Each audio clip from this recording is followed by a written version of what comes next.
Hola, buenos días, compañeros.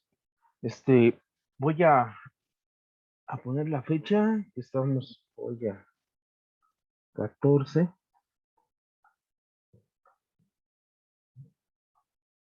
de 22.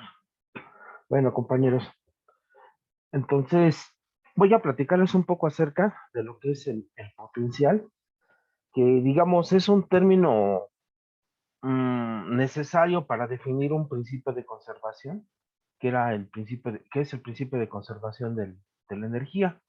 Por otra parte, pues nosotros ya teníamos un principio bastante importante que lo podemos escribir como la fuerza externa es igual a la derivada del momento respecto del tiempo. Entonces, este es importantísimo. ¿Por qué, compañeros? Entonces hacemos la suposición, ¿no? Si la fuerza externa, ¿no? Es igual a cero, entonces esto implica que el momento lineal, ¿sí? Es una constante, ¿sí? Entonces, este es bastante importante. Este, como habíamos dicho, es el famoso momento lineal. ¿Sí están de acuerdo? Entonces, eso va a ser de suma importancia, porque, ¿qué nos quiere decir esto? Vamos a suponer, ¿no? Este momento lineal, entonces nosotros lo definimos como la masa por la velocidad. Entonces, si además esta masa la consideramos constante, entonces, ¿qué implica de esto? Que si P es constante y la masa es constante, entonces la velocidad también va a ser una constante. ¿Sí están de acuerdo? Entonces, nuestra ley física diría así, ¿no? Si no hay una fuerza externa en cierta dirección del movimiento, entonces el momento lineal en esa dirección, por eso está la flecha, también va a ser constante. Y por ende, si la masa es constante, la velocidad en esa dirección va a ser una constante. ¿Sí están de acuerdo? Entonces eso va a ser muy importante porque nos va a permitir resolver los problemas, ¿sí? Del libro sin necesidad, si ustedes se dieron cuenta, de resolver ninguna ecuación, nada más con observar si hay o no una fuerza, ¿no? Por ejemplo, ¿no? Vamos a suponer entonces, vamos a hacer un ejemplo de esto. Vamos a suponer que aquí tenemos la Tierra, ¿sí? Esta es la Tierra, nuestra referencia, ¿sí? Entonces nosotros vamos a considerar que tenemos un objeto, ¿sí estamos de acuerdo? De masa m, ¿sí estamos de acuerdo? Aquí tengo un objeto de masa m, ¿sí? Si ustedes lo gustan, podemos decir que está a una altura h, ¿sí están de acuerdo, no? Entonces, de nuestra experiencia o de nuestros cursos, nosotros sabemos que ese objeto va a caer, ¿sí? Entonces, ¿por qué? Porque hay una fuerza que se ejerce, ¿sí? A lo largo de la dirección vertical. Entonces, para dotarlo vamos a definir unos ejes. Si están de acuerdo, vamos a suponer que este sea el eje Y, si no tienen importancia, o el Z, y vamos a suponer que este eje que esté aquí sea el eje X. ¿Sí, compañeros? Bueno, entonces nos preguntamos, ¿no? Dice, ¿hay alguna fuerza en la dirección de X? Obviamente consideramos que es un problema ideal, ¿no? Porque puede haber alguna, aire, alguna cosa, ¿no? Fricción, por ejemplo, ¿no? Pero vamos a considerar que no lo hay. Entonces, ¿qué tenemos?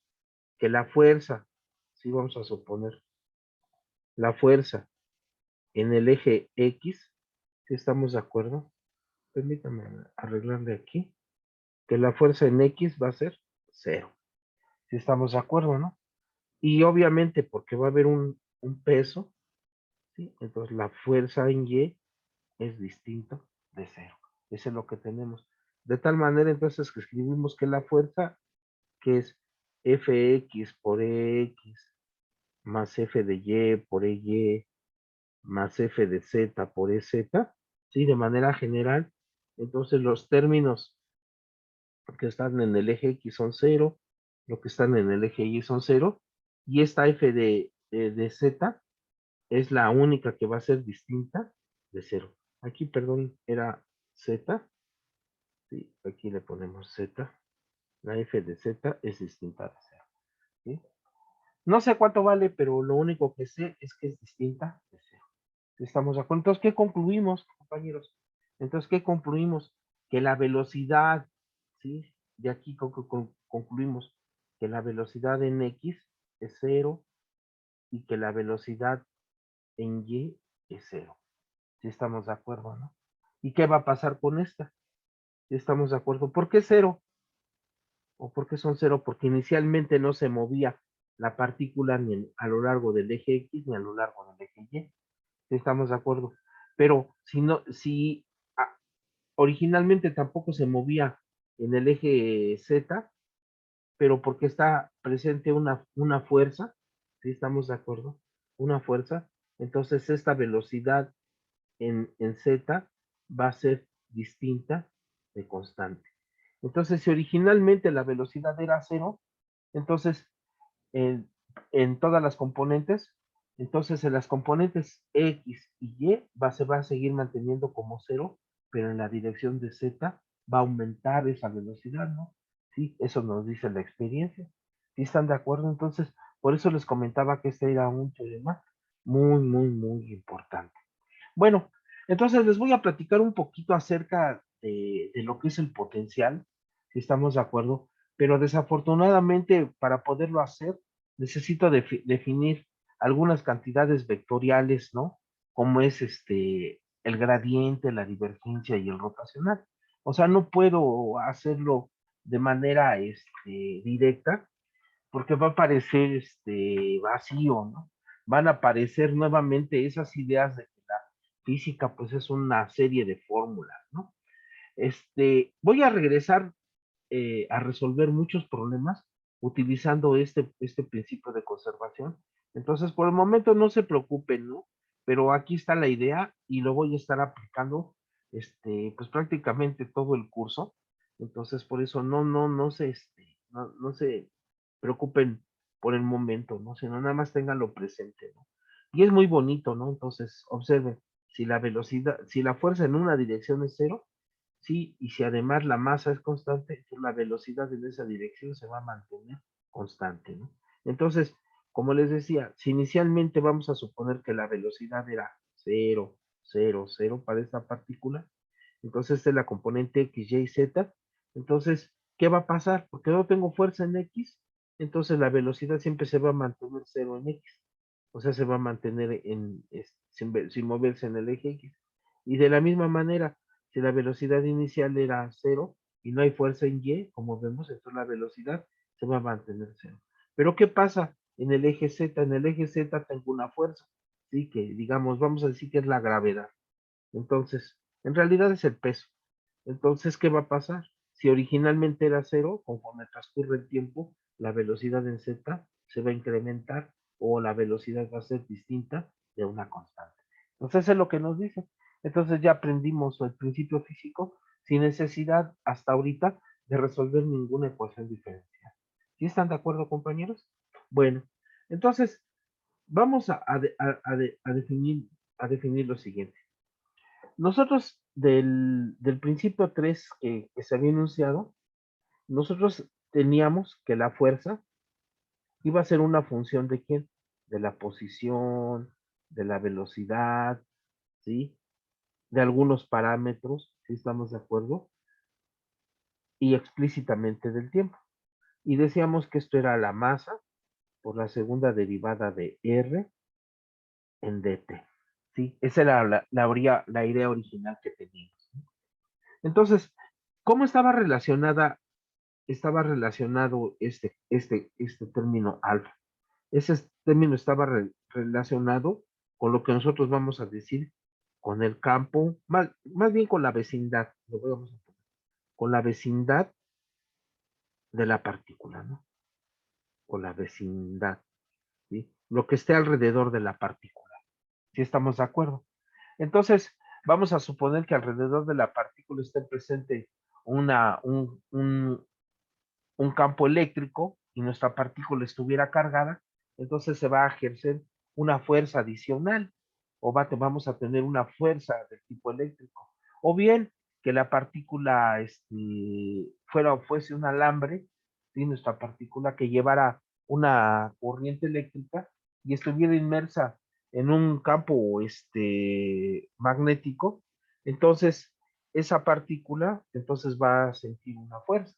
Entonces vamos a considerar entonces que este término se refiere a la vecindad, si estamos de acuerdo, y si no consideramos esta vecindad, entonces vamos a suponer, si no la consideramos, entonces vamos a tener que nuestra fuerza, ¿sí? Va a ser una función únicamente de R punto y a la mejor del tiempo. Y entonces decimos que esta fuerza, cuando dependa de R punto y del tiempo, se llama una fuerza generalizada. ¿Sí están de acuerdo? Tenemos una fuerza generalizada. ¿Sí? Por otra parte, si consideramos que nuestra fuerza es únicamente función del vector de posición o de una coordenada, entonces decimos que esta es una fuerza, valga la expresión, una fuerza escalar. ¿Sí estamos de acuerdo? Ahorita vamos a ver por qué. ¿Sí? Es una fuerza escalar, ¿no? Entonces, se oye chistoso, ¿no? Porque pues es un vector la fuerza y estoy diciendo que es una fuerza escalar.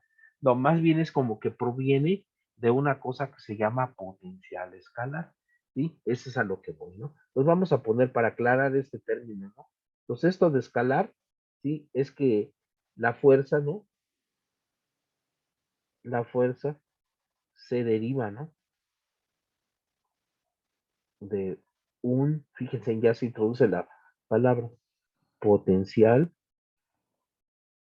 escalar, ¿sí? Ese es importantísimo, ¿sí están de acuerdo? Entonces, ¿qué significa eso?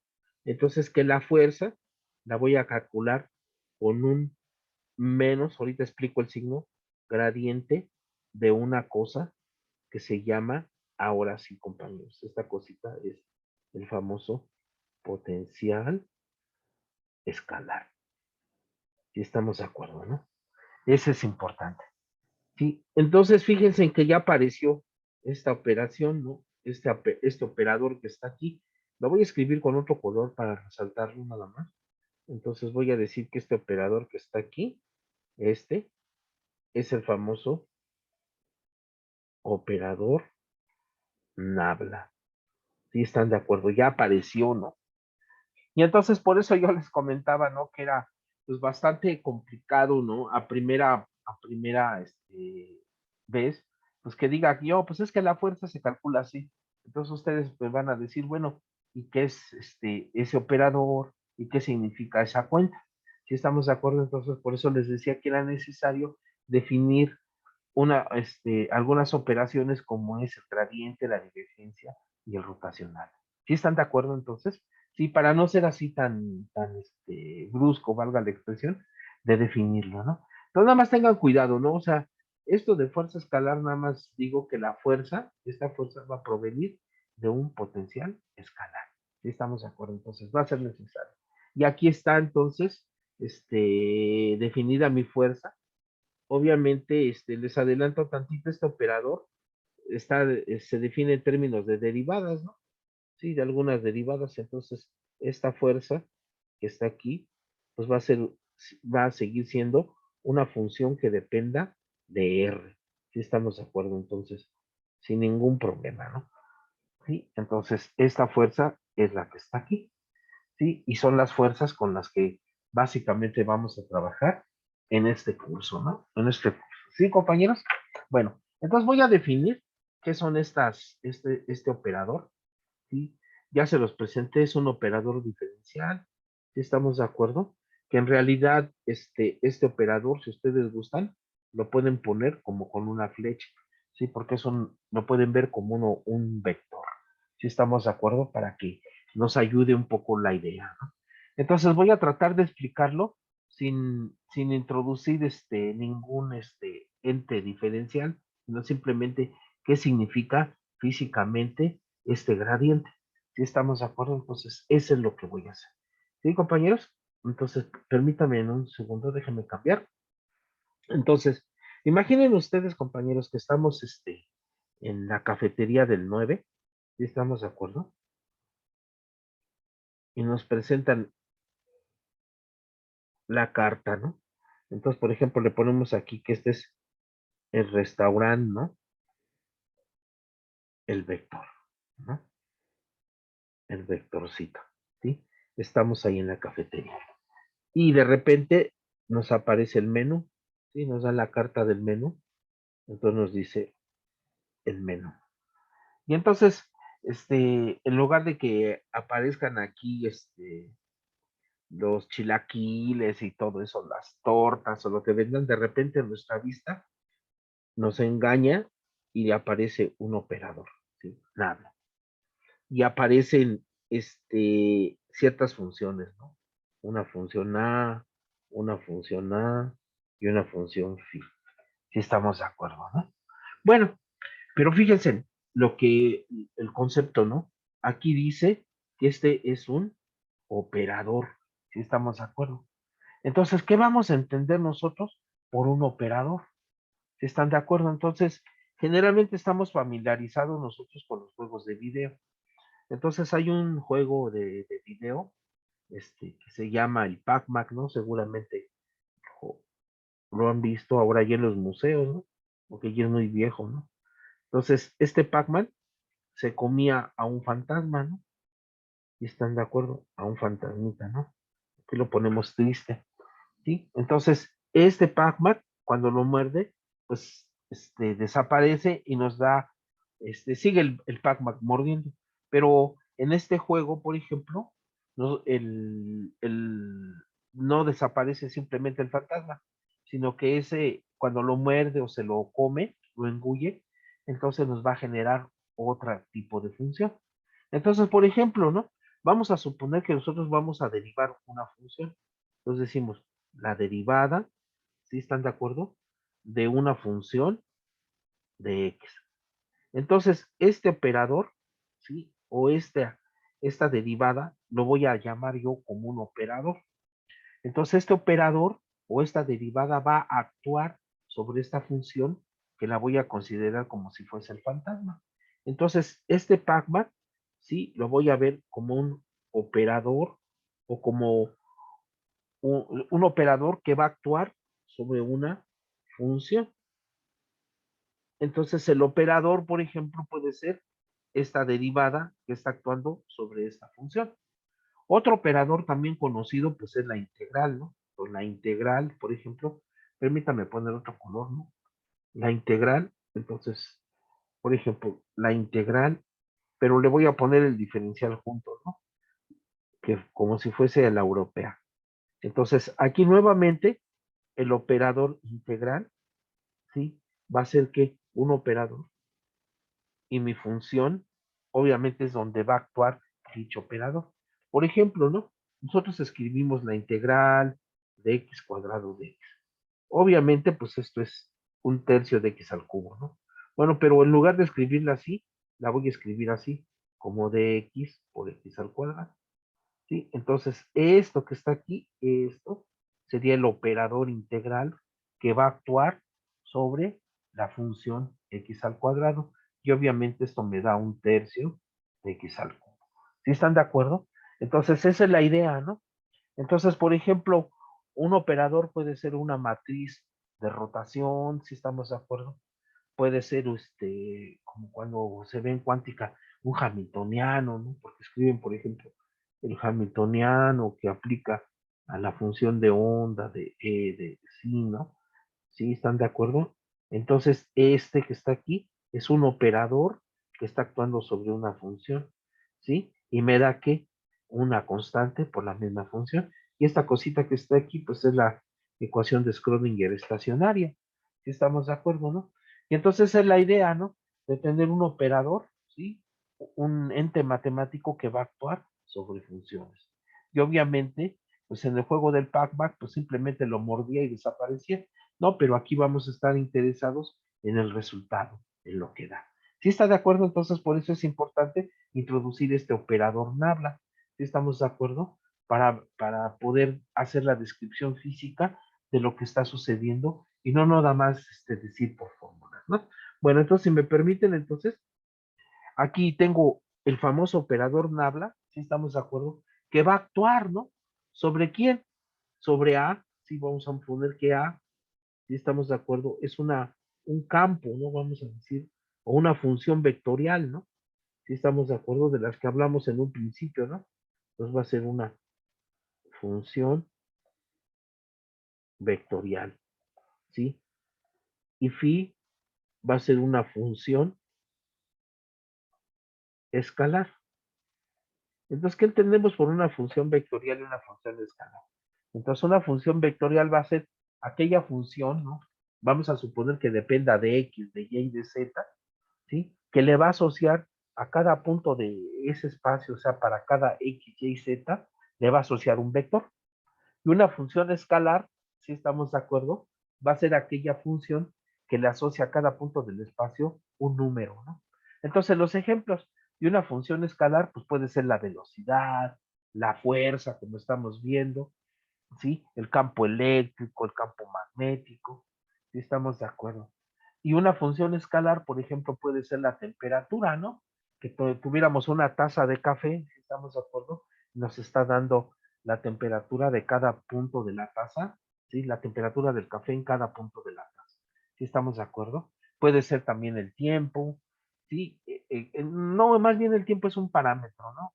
Entonces, más bien sería un potencial eléctrico, el potencial gravitacional, si estamos de acuerdo, etcétera, ¿no? Entonces, sí, sí queda claro. Bueno, entonces, generalmente estas funciones vectoriales, si estamos de acuerdo, como que en nuestro restaurante, pues tienen algunos, algún sabor que fuerte, digamos, ¿no? Que hay que sazonarlo, hay que ponerlo, ¿no? Para que sepa más sabroso.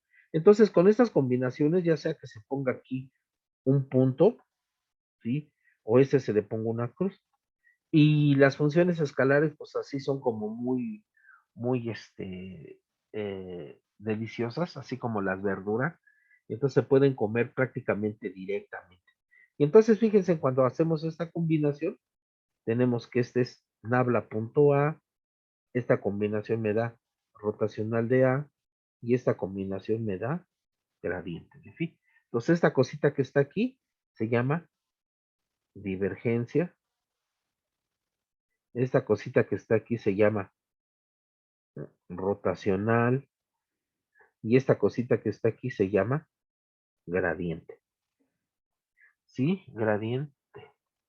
Entonces, habíamos comentado que este operador nabla era un vector. Entonces lo puedo poner así, con flechas y flechas, pero es un vector. Entonces, de nuestras reglas, ¿qué tenemos? Que nabla, que un vector punto otro vector, pues me da un escalar, un número, ¿no? Como habíamos visto del producto punto. Y vector cruz vector, pues me va a dar ¿qué? Un vector, si estamos de acuerdo, ¿no? Y vector por número, pues me da un vector, si estamos de acuerdo. Entonces, la divergencia va a ser un escalar, el rotacional es un vector y el gradiente va a ser un vector. Entonces, claro, ¿no? Porque observen aquí, ¿no? Si yo le voy a aplicar entonces el gradiente a este campo o esta función escalar, ¿qué me tiene que regresar? Pues un vector, porque la fuerza es un vector. Si estamos de acuerdo, entonces es consistente con lo que hemos estado diciendo, ¿no? ¿Sí, compañeros? ¿Sí? ¿Sí queda claro? Bueno, entonces, ¿qué vamos a hacer con estas cuentas o cuál es el significado físico del gradiente, la divergencia y el rotacional? ¿Sí? Entonces voy a empezar por el gradiente, por definir lo que va a ser el gradiente y tratarlo de aplicar a nuestro problema del campo gravitacional, así de manera muy artesanal, vuelvo a insistir, ¿no? Sin necesidad de utilizar cuentas. ¿Sí, compañeros? Bueno, entonces vamos a ponerle a esta parte, ¿sí? Que le ponemos a esta parte, que es el gradiente. ¿Sí, compañeros? ¿Qué es el gradiente? Bueno, entonces, el gradiente, pues como ya vimos, va a ser un vector, ¿no? Y va a aplicar sobre funciones escalares. ¿Sí estamos de acuerdo? Bueno, pero entonces, vamos a suponer entonces, compañeros, ¿no? Nosotros ya de nuestra experiencia, este, que hemos, que hemos observado, entonces, Nosotros sabemos que los señores albañiles, así en su técnica tan apreciada, ¿sí? Su técnica muy desarrollada, pueden trazar niveles, ¿verdad? Para trazar un nivel.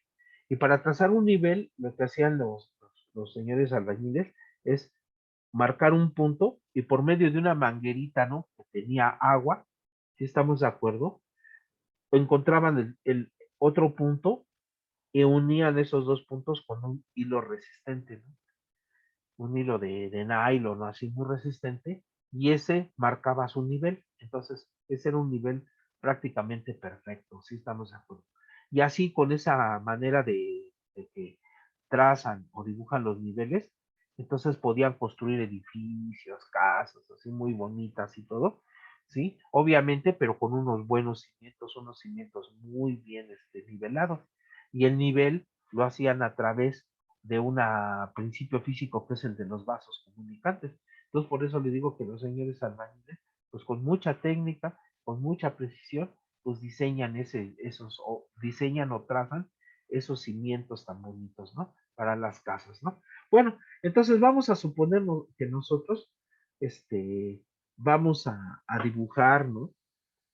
O nos piden, dibujar las curvas del nivel, fíjense lo que estoy diciendo, las curvas del nivel en el cerro del Chiquihuite, ¿no? El que vemos ahí por Zacatenco, los dibujamos nuestro cerro del Chiquihuite, que sería y nos piden que tracemos entonces las curvas del nivel. Entonces vamos a suponer entonces que nos piden que tracemos la curva a 10 metros, por ejemplo, a 10 metros. Sí, le ponemos 10 metros. Entonces, tomamos nuestra manguerita, estamos de acuerdo, trazamos un punto, trazamos otro, ¿sí? Y lo unimos con una cuerda, vamos a poner así, ¿no? Nos vamos con otro punto, nos vamos trazando y vamos trazando esta curva, y estamos de acuerdo, le damos la vuelta al cerrito, ¿sí? Allá por la colonia La Presa, le damos la vuelta, la vuelta, la vuelta, regresamos y ya trazamos la curva de nivel. Entonces, ¿qué significa esa curva de nivel? Que todos los puntos que están sobre esta curva van a estar a la misma altura, ¿sí? Similarmente, entonces trazamos, por ejemplo, la de 50 metros, ¿no? Ya nos vamos un poco más alto, ¿no?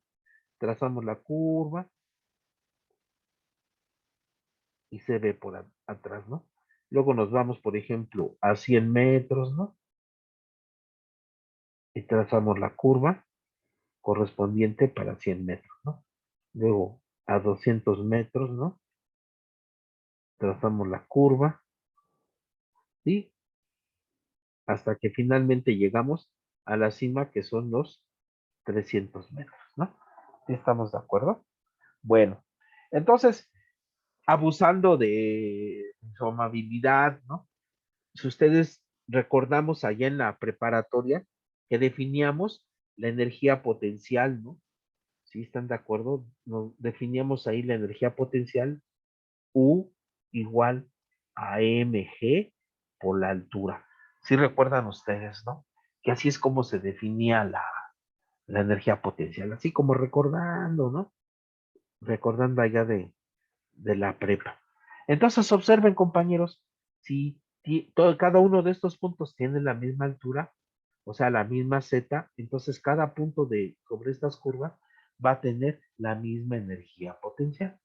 ¿Sí? Entonces, a estas curvas que están aquí, si estamos de acuerdo, además del nombre de curvas de nivel, ¿sí? También se les llama equipotenciales, ¿no? Entonces, equipotenciales. Si estamos de acuerdo, entonces, ¿qué significa X? X es igual. Entonces, igual potencial, por esta idea, ¿no? Entonces, estas curvas, ¿sí? De nivel o estas curvas de equipotenciales, ¿sí estamos de acuerdo? ¿Sí? Las vamos a denotar simplemente por phi. ¿Sí estamos de acuerdo? Entonces, son las phi, la phi 1, la phi 2, la phi 3. Entonces, en general, las vamos a denotar por las phi. Entonces, observen que son, ¿qué? Un campo escalar. ¿Sí estamos de acuerdo? Porque el potencial es un potencial escalar, ¿no? Si están de acuerdo, no tiene ningún lado vector. ¿Sí? ¿Sí queda claro entonces? Entonces le vamos a llamar estas curva de nivel o equipotenciales, ¿no? ¿Sí están de acuerdo? En el término eléctrico le llaman voltajes, ¿sí estamos de acuerdo? Es el potencial o el voltaje que se tenga. ¿Sí están de acuerdo, compañeros? Bueno, entonces, una vez trazadas estas curvas, ¿sí? Si las vemos por a vista de pájaro, vamos a suponer, ¿no? O que esté un helicóptero viendo el cerro, ¿sí? Dicen, no, pues ya están eh, trazando algunas líneas en el cerro del Chiquihuite y ya empiezan a llegar los periodistas, ¿no? A ver qué es lo que está pasando, ¿no? Y vemos esta curva alrededor del cerro, vamos a suponer que esta sea la curva de 10 metros, ¿no? Luego dibujamos la curva otra, ¿sí? Por ejemplo, la de 50 metros, luego dibujamos la de 100, la curva de 200 y luego finalmente ya estamos en la cima del cerro del Chiquihuite. Entonces vamos a ponerle los nombres, ¿no? Entonces esta curvita que está aquí o este equipotencial estaba a 10 metros de altura, este está a 50 metros, este está a 100 metros, este está a 200 metros y finalmente aquí está en 300 metros, ya cuando estamos arriba. ¿Sí estamos de acuerdo? Y entonces así se va a ver. De hecho, eso se ve mucho en los planos, ¿sí? Que por ejemplo dicen que este es el cerro del Popocatépetl y dibujan así en los planos las curvas de nivel con las alturas, ¿no? O este, el, el parque ecológico o cerro del Pinacate, ahí en Baja California, ¿no? Donde está el observatorio, ¿sí? De la UNAM. Entonces, así básicamente, ¿no? Bueno, entonces una pregunta. Generalmente nosotros sabemos que es tangente a una curva, ¿no? Entonces, por ejemplo, vamos a suponer que yo tengo una curva así. Entonces, en este punto P, ¿sí? Si nos piden trazar una recta tangente, pues trazamos así, ¿no? Esta va a ser la tangente, ¿sí? Y sí, esta es tangente, ¿no? Tangente. ¿Y qué es normal? Pues normal es en esta dirección, ¿no? Entonces es una recta, iba a poner vector, ¿sí? Pues déjenme quitarle, este es ¿qué? Normal, ¿sí? Entonces en un punto, este es tangente y esta va a ser normal, ¿sí están de acuerdo? Bueno, entonces el gradiente en un punto, pues vamos a poner aquí, ¿no? Déjenme poner este como comentario, así como para definir qué es tangente y qué es normal, ¿sí están de acuerdo? Así como que lo pensamos, ya no lo sabemos, ¿no? Pero lo pensamos. Entonces vamos a suponer que en este punto, la normal, ¿hacia dónde va? Pues este es tangente y normal es así. ¿Están de acuerdo? En este punto P. ¿Sí? Bueno, entonces, ¿qué es el gradiente? Pues el gradiente es un vector normal a cada curva, si estamos de acuerdo, normal a cada curva, cuya dirección, porque es un vector, ¿no? Cuya dirección, si estamos de acuerdo, está hacia donde las equipotenciales o las curvas de nivel aumenten. Entonces, esta está a 10 metros. ¿Hacia dónde aumenta? Entonces, esta tiene 50, entonces el gradiente iría en esta dirección, ¿sí? El gradiente de phi evaluado en el punto P. Ah, sí queda claro. Entonces, vamos a suponer en este punto, ¿sí? Tangente normal. ¿Hacia dónde va el gradiente? Pues va hacia acá, ¿no?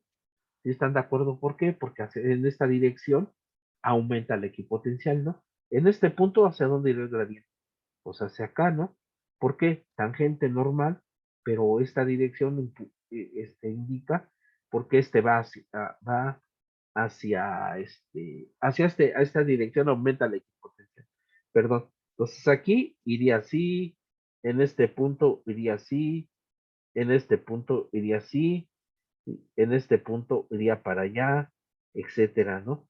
Todos hacia arriba, ¿no? Por ejemplo, así, así. Entonces ya es muy fácil para nosotros dibujarlas, ¿no?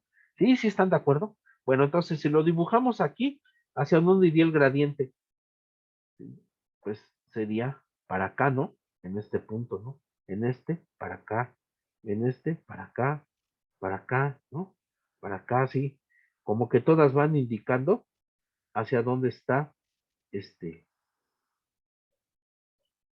sí, ¿no? Porque en este punto, por ejemplo, este es tangente normal y hasta ese lado se incrementa, ¿no? Sí, hasta que finalmente, pues trazamos, ¿no? Entonces ese va a ser el gradiente, ¿no?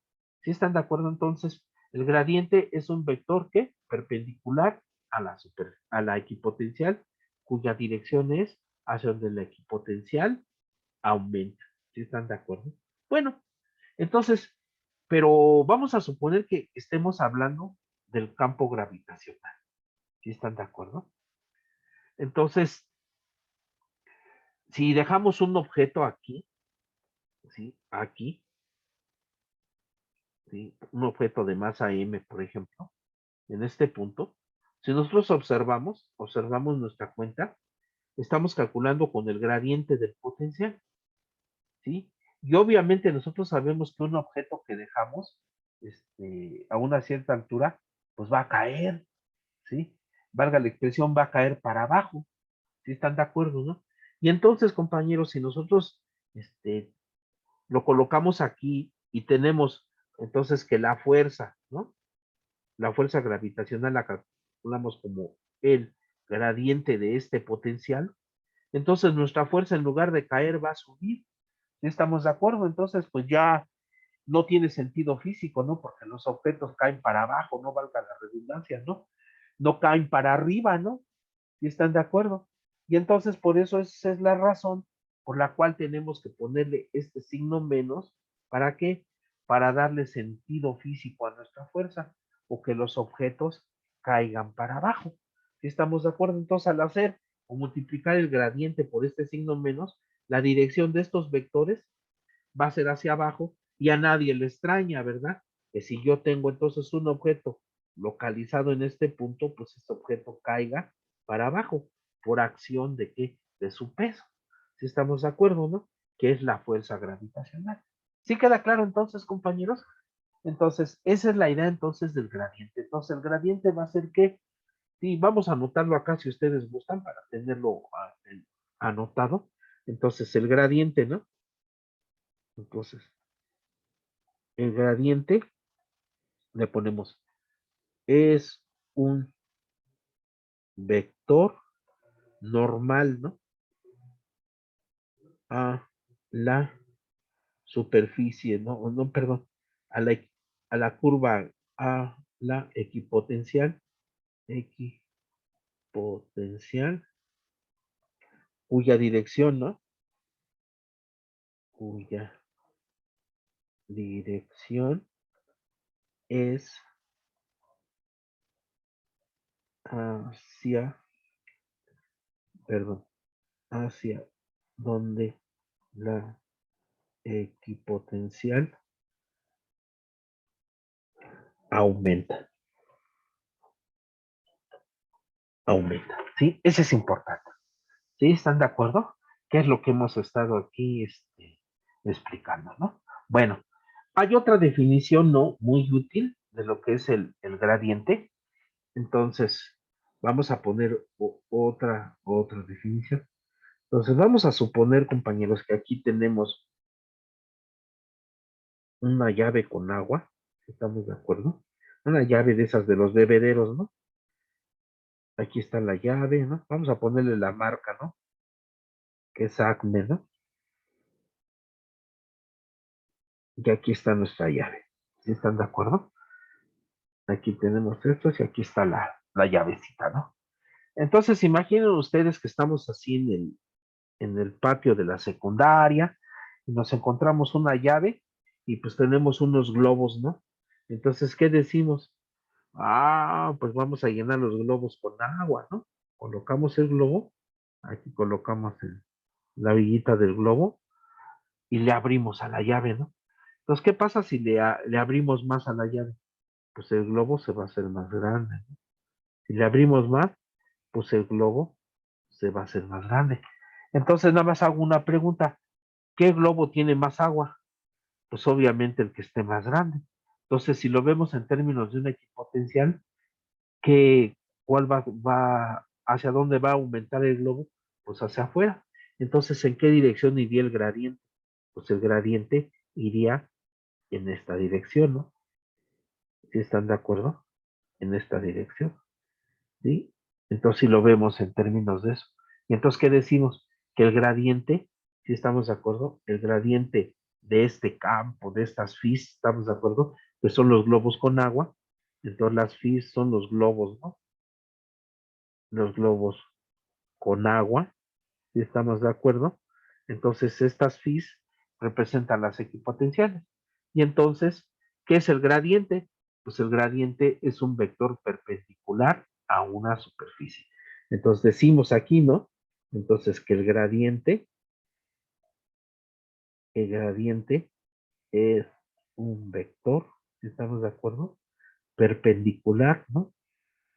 Perpendicular a una superficie. ¿Sí estamos de acuerdo? Entonces, qué bonito, ¿no? Entonces ya tengo una manera, ¿no? Entonces, generalmente en matemáticas un problema, así como les dan una superficie, sea la superficie, calcular un vector perpendicular en un punto para esa superficie. Pues muy fácil, ¿cómo obtienen? Pues le sacan el gradiente y luego lo evalúan en el punto y adiós, ¿no? Entonces, esa es la idea, ¿no? Entonces ya tengo otra definición. Bueno, hay una tercera definición de gradiente, ¿sí están de acuerdo? De una causa que se llama derivada direccional. Entonces vamos a ponerlo así como por definición, ¿no? Entonces ponemos una definición, entonces ponemos derivada direccional. O sea, no es que tenga luces ni nada, ¿no? Entonces la derivada direccional se va a definir con el producto punto. Acuérdense, el producto punto es la proyección de un vector en otro.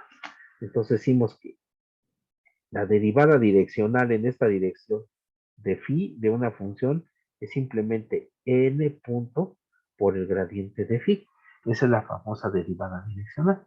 Y si lo hacemos, ¿no? En términos de la definición de producto punto sería la magnitud del primero, la magnitud del segundo, por el coseno del ángulo entre ellas, ¿no? Entonces, compañeros, ¿cuál es el valor máximo del coseno? Entonces, coseno de teta, ¿no? Tiene valor máximo, ¿no? 1. Si estamos de acuerdo.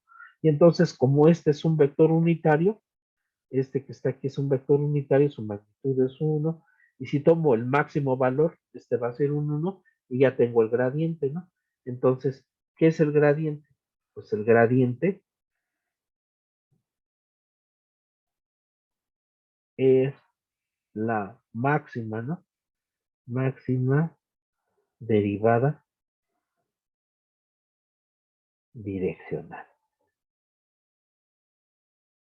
Si están de acuerdo. Y tengo otra definición. ¿Sí? El máximo porque tomé este 1. Si estamos de acuerdo. Y ya lo tengo aquí. Entonces ya tengo tres definiciones, ¿no? Que va a ser un vector perpendicular a un equipotencial cuyas direcciones hacia donde las equipotenciales aumenten, o bien un vector perpendicular a una superficie, si estamos de acuerdo, o bien la máxima derivada direccional. ¿Sí? ¿Sí están de acuerdo, compañeros? ¿Sí? ¿Sí queda claro? Entonces, ¿qué es el gradiente? ¿Sí? Bueno, entonces, vamos a pasar ahora con los otros términos, que es la divergencia y el rotacional. ¿Sí están de acuerdo? Bueno, entonces aquí es muy importante notar lo siguiente, compañeros, ¿no? Que la divergencia y el rotacional siempre se van a relacionar con las fuentes del campo, ¿sí? Siempre. O sea, no puedo hablar únicamente de una o de otra, siempre van a aparecer en pareja, si estamos de acuerdo. ¿Sí? Siempre voy a tener la divergencia y el rotacional para definir únicamente o de manera correcta un campo. Entonces, un campo sí se va a definir entonces en términos de su divergencia y su rotacional. Y ese es un teorema muy importante en análisis vectorial que se llama el teorema de Helmholtz, ¿no? Entonces vamos a ponerle de este lado, ¿no? Ya ando echando rollo, ¿no? Entonces le voy a poner aquí divergencia y rotacional, ¿no? Bueno, entonces vamos a suponer entonces,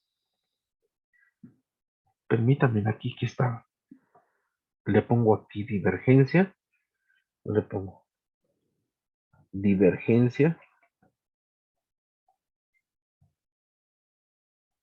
la divergencia, ¿sí? O qué es la divergencia más bien, ¿no? Entonces le ponemos aquí, ¿qué es la divergencia? ¿Sí están de acuerdo? Eso es lo que nos preguntamos. Bueno, entonces vamos a suponer entonces, compañeros, que tenemos obviamente también esa idea de una línea de campo, de una línea de flujo, etcétera, ¿no? Ya como que lo tenemos arraigado, ¿no? Una visualización para ver, por ejemplo, que dibujamos el aire, ¿no? Entonces dibujamos el aire así, ¿están de acuerdo? Así, ¿no? Así, así y así, ¿sí están de acuerdo? Y hasta le damos una dirección, ¿no? Decimos que el aire fluye en ciertas direcciones, ¿no? ¿Sí estamos de acuerdo? Bueno, entonces vamos a tener esa idea así muy artesanal, ¿no? Entonces vamos a suponer que este es mi campo de aire. ¿Sí estamos de acuerdo?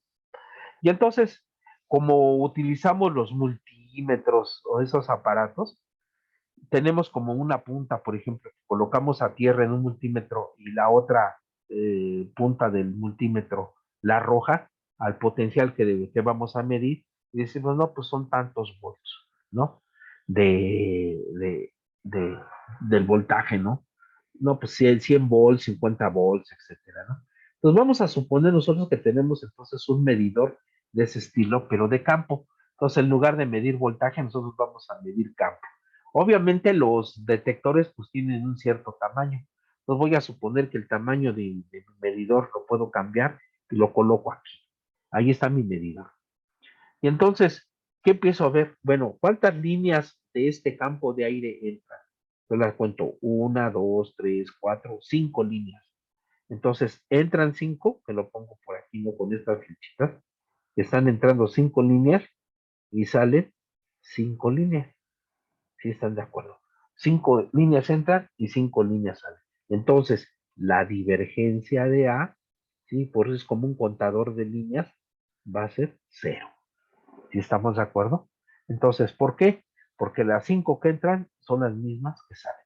Si lo colocáramos aquí, ¿cuánto sería la divergencia de A? ¿Cuánto sería la divergencia de A? Pues también cero, ¿no? Porque entran dos y salen dos, ¿no? Si lo coloco aquí, pues la divergencia de A es igual a cero. Si lo coloco aquí, la divergencia de A también va a ser cero. ¿Sí estamos de acuerdo? Entonces, ¿sí queda claro entonces qué nos va a decir la divergencia? Nos va a contar el número de líneas que entran. ¿Sí están de acuerdo, compañeros? ¿Sí? Y si son iguales a las mismas que salen, entonces la divergencia es cero. ¿Sí están de acuerdo? ¿Sí?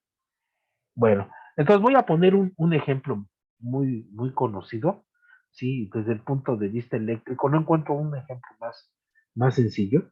Entonces, vamos a suponer entonces que tenemos aquí una carga positiva, ¿no? Y de este lado tengo una carga negativa. ¿Sí están de acuerdo? Entonces, igual, ¿no? De nuestra experiencia, ¿no? De hecho, ya desde que nacemos como que traemos el concepto de carga eléctrica ya muy arraigado, ¿no? Si estamos de acuerdo. Entonces, de la misma manera, entonces vamos a suponer que si estas son cargas eléctricas, pues ¿qué van a producir? Pues un campo eléctrico, ¿sí estamos de acuerdo? Entonces, este campo eléctrico, ¿sí? Sale de las cargas positivas, ¿sí? Entra a las negativas, sale de las positivas, entra a las negativas, sale de las positivas, entra a las negativas y hacemos un dibujo de este estilo, ¿no? Más o menos, ¿no? Este se va, este se va, este entra y este entra. Y este se llama campo eléctrico. ¿Sí están de acuerdo, compañeros? Entonces vamos a suponer que ponemos este detector que diseñamos, ¿sí? Este detector, y lo colocamos en este punto. Ay, perdón. Déjenme cambiar de color, así. Lo colocamos en este punto.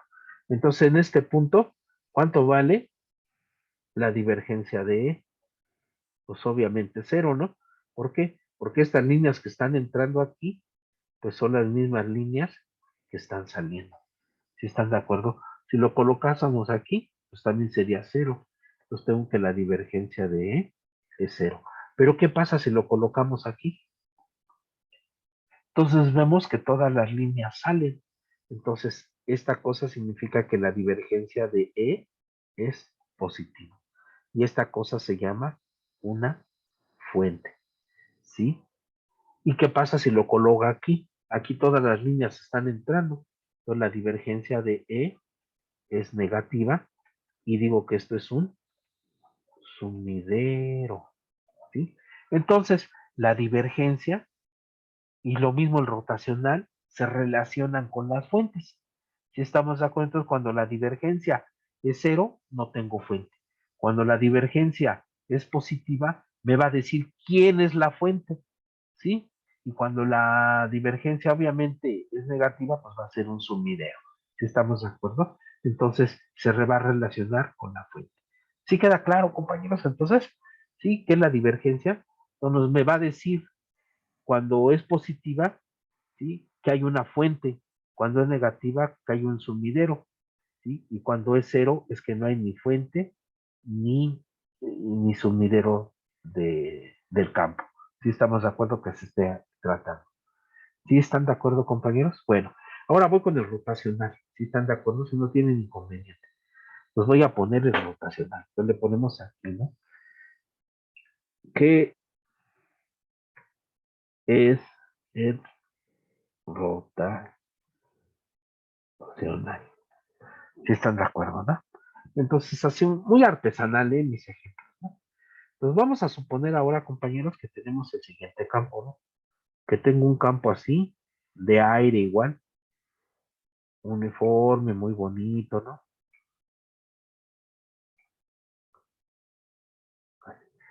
Muy uniforme, ¿no? Muy bonito. Y aquí voy a poner una veleta, ¿no? Un reguilete, ¿no? ¿Sí están de acuerdo? Y entonces, ¿qué es lo que notamos, no? Que estas dos líneas van a hacer que este reguilete gire para acá y este que gire para acá. Entonces, si este es el campo del aire, entonces como este hace que gire para un lado y este, netamente no va a girar, porque está bien espaciado, bien bonito. Entonces digo que el rotacional de este campo es igual a 0. ¿Sí estamos de acuerdo? Y entonces se dice que este campo A es conservativo. Entonces estoy hablando de un campo conservativo cuando su rotacional sea 0. Si estamos de acuerdo, ¿no? Entonces, si el rotacional de un campo es 0, entonces dice que ese campo es un sistema, ¿qué? Conservativo. ¿Sí? Sin ningún problema, ¿no? Bueno, vamos a considerar lo siguiente. Ahora vamos a considerar un campo así.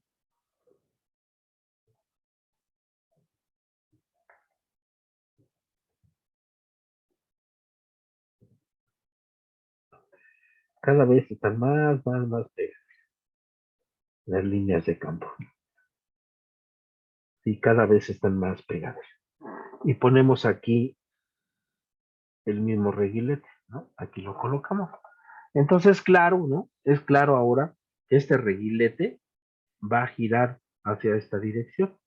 Si estamos a cuántos, digo que el rotacional de A es positivo. Entonces, cuando lo haga girar en sentido contrario a las manecillas del reloj. Así lo definí nada más porque quise, pero pues pueden ustedes decir que es negativo, no importa. Pero lo interesante es que, compañeros, que este campo ya no es conservativo, ¿no? Si están de acuerdo, entonces a menudo a este le llaman que este campo es y o rotacional, ¿no? Conservativo o rotacional, si estamos de acuerdo, y a este campo le llaman que es un campo ¿qué? Rotacional, o va a ser que este reguilete gire o rote, si estamos de acuerdo, ¿no?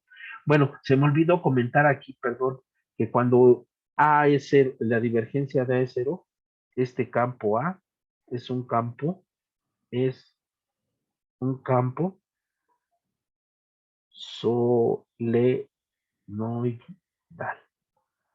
¿sí? O uniforme, así, ¿no? ¿Sí están de acuerdo? Bueno, perdón. Entonces, si nosotros ponemos nuestro detector ese que teníamos antes, lo colocamos aquí, entonces, ¿cuánto vale la divergencia de A, compañeros? Pues entran 1, 2, 3, 4, 5, 6, 7 y salen 7, entonces 0, ¿no? Y si lo coloco aquí, pues también tengo que la divergencia de A y 0. Pero obviamente esta distribución de líneas de campo son distintas a estas, ¿no? Entonces la divergencia nos va a dar 0. Entonces no es suficiente solamente la divergencia para decir cómo es el campo, sino tiene que ir acompañada además del rotacional. Por eso yo les decía que la divergencia y el rotacional se van a relacionar con las fuentes, ¿no? ¿Sí? La divergencia me va a decir quién produce el campo, ¿sí? Lo mismo que el rotacional, ¿no? Pero el otro me va a hablar de la calidad del campo, si están de acuerdo. Entonces eso es importante. Entonces no puedo hablar de una divergencia sola o de un rotacional ahí solo también, sino siempre se tienen que complementarse. ¿Sí están de acuerdo? Bueno, ¿cuál es un ejemplo clásico, ¿no? De todo eso. Yo sé que esto no es del curso, pero permítame nada más para mencionarlo, ¿no? Entonces vamos a suponer las ecuaciones de Maxwell, ¿no? Yo pienso que todo mundo que llega a la escuela, pues ya llega con la idea de las ecuaciones de Maxwell, ¿no? Llega motivado porque lo leyó en algún lugar y todo, ¿no? Entonces, por ejemplo, ¿no? El, el- el electromagnetismo, ¿sí? Si ustedes me permiten, es como un juego de fútbol, ¿no? Nos vamos a suponer entonces que aquí se tenga el centro de la cancha, aquí tengo las porterías. Obviamente voy a tener dos equipos, ¿no? Entonces voy a tener el equipo de los eléctricos, ¿no? Sí, de los diablos eléctricos, y aquí voy a tener el equipo de los buenos magnéticos, ¿no? Entonces, los diablos y los ángeles magnéticos, ¿sí? Bueno, entonces, como nosotros mencionamos o notamos, ¿verdad, compañeros? Entonces, la divergencia y el rotacional van a ser necesarios para que yo pueda definir de manera única mi campo. Entonces va a ser necesario que de este lado yo conozca la divergencia del campo, ¿sí? Y de este lado conozca el rotacional de dicho campo, ¿sí? Y de la misma manera, de este lado, ¿no? Yo tengo que conocer cuánto vale la divergencia del campo, ¿sí? La divergencia o su rotacional, ¿no? Voy a poner aquí el rotacional de B y aquí voy a poner entonces la divergencia de mi campo, ¿no? Ahí ya no, poniéndole aquí. Bueno, entonces, eso va a ser necesario entonces conocer la divergencia y el rotacional. ¿Para qué? Para que yo pueda describir correctamente mi campo eléctrico y mi campo magnético. ¿Sí están de acuerdo? Nosotros podemos escoger, si estamos en la parte electrostática, que esto sea cero. ¿Y qué significa que el rotacional sea cero, compañeros? ¿Qué significa que el rotacional sea cero? Pues significa que el campo eléctrico lo puedo considerar como conservativo, ¿no? ¿Sí? Entonces es lo que puedo decir, ¿no? Puedo escogerlo así, que mi campo eléctrico sea conservativo. Si están de acuerdo, ¿no?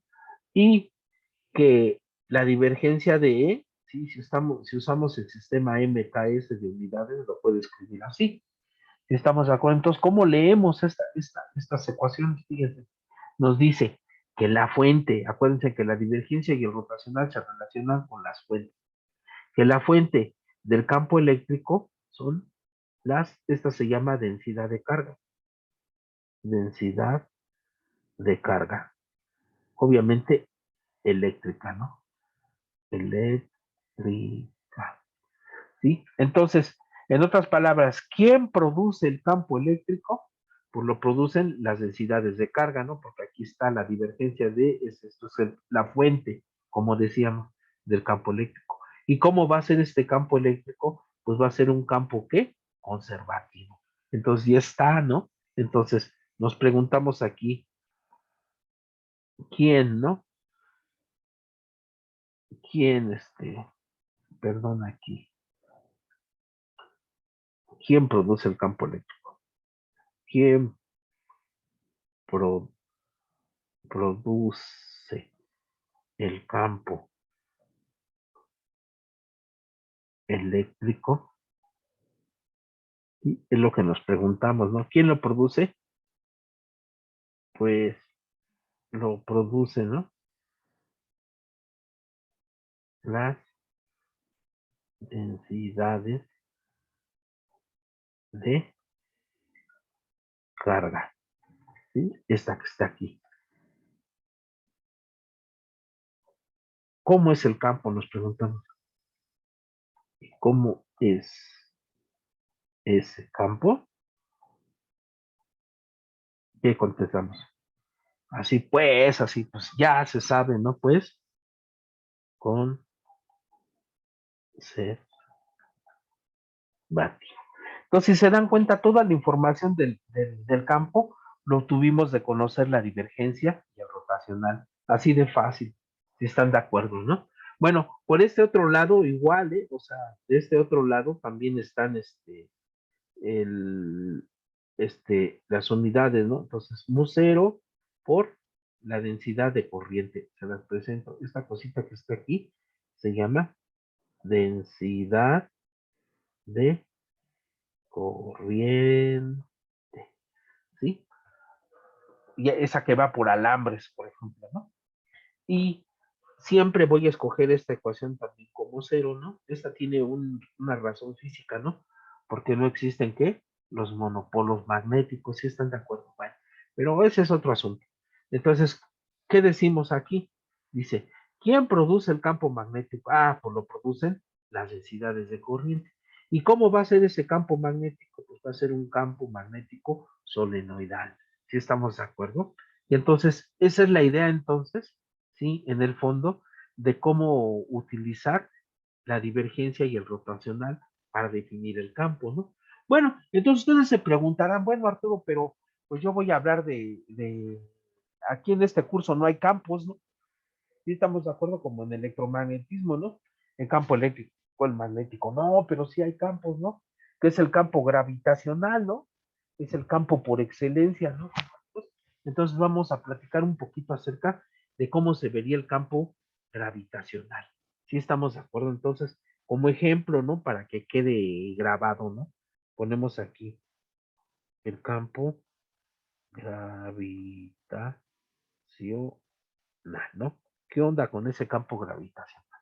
Bueno, entonces nosotros, ya por nuestra experiencia, nuestros cursos de la preparatoria, pues nosotros decíamos que la energía potencial se definía como la mg por la altura. Si estamos de acuerdo, mg por h, así como fórmulas, ¿no?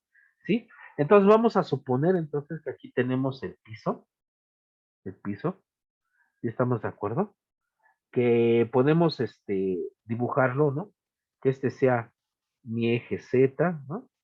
Que este sea sin perder generalidad del eje X, el Y va hacia allá y el Z, ¿no? Un sistema de coordenadas, nada más para orientarnos, ¿no? Y entonces hacemos lo mismo que hicimos para lo del cerrito, ¿no? Medíamos las equipotenciales, ¿sí? Acuérdense que esta es potencial, las curvas equipotenciales que estén a la misma altura. Entonces vamos a suponer que hacemos un trazo, si estamos de acuerdo, aquí, por ejemplo, a 5 metros, ¿no? Luego dibujamos otro, sin perder generalidad, a 10 metros. Luego dibujamos otro, por ejemplo, en esta escala, ¿eh? A 20 metros. Luego dibujamos otro a 50 metros, ¿no? Ya un edificio de 50 metros, pues ya da miedo, ¿no? Si estamos de acuerdo, ¿no? Este es como de un piso, ¿no? 5 metros, pues ya, caerse de 5 metros ya es complicado, ¿no? Bueno, pero es la idea, ¿no? Bueno, entonces, ¿qué decíamos que era el gradiente? El gradiente era un ¿qué? Vector perpendicular a una superficie, cuya dirección era hacia donde las equipotenciales aumentaran, ¿no? Entonces, nosotros decíamos entonces, perdón, que la fuerza la I vamos a calcular como menos, ¿no? El gradiente, en este caso, del potencial gravitacional que estamos dibujando ahí. ¿Sí? Esta es la manera en que vamos a calcular la fuerza.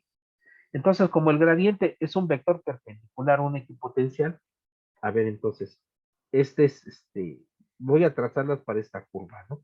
Entonces, este es perpendicular, perpendicular, perpendicular, perpendicular, perpendicular y perpendicular. ¿Sí? Ya lo dibujé. Este es el equipotencial y este es perpendicular, cuya dirección es hacia donde las equipotenciales aumentan. Entonces, ¿hacia dónde aumentan? Pues aumentan hacia arriba, pero porque tengo este signo menos, entonces los voy a dibujar hacia abajo. Entonces, esta sería la dirección de la fuerza, ¿sí? Por eso es que los objetos caen, ¿sí están de acuerdo? Si los dibujo para esto, este es perpendicular, perpendicular, perpendicular, perpendicular, perpendicular, perpendicular. Y entonces, eh, la dirección del gradiente es hacia donde aumenta. Entonces, estoy aquí, aumentan hacia acá arriba, pero por este signo menos las dibujamos hacia abajo. Entonces, esta va a ser la dirección de la fuerza gravitacional.